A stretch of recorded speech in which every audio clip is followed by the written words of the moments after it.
3, 2, 1, go, Godspeed. So I wanted to make like breakfast nachos. We'll just crush it up a bit. This guy really knows what he's doing, man. It looks like you cook a lot. Do you cook a lot? Yeah, for my girlfriend. Well, we're gonna fry the tortilla chips that I crushed up right now, and then we're gonna throw that on top. I can't believe this is happening in 10 minutes right now.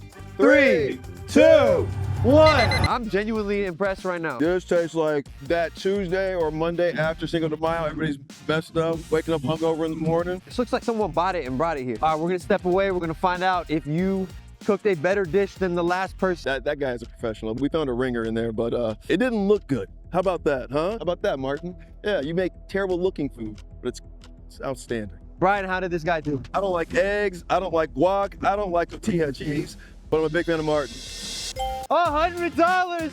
I loved it all! Also, thanks to our sponsors at Monster. We got you a Monster fridge. Oh, that's what's up. Guys, give it up for Brian. He did a great Brian. job. He did a great job.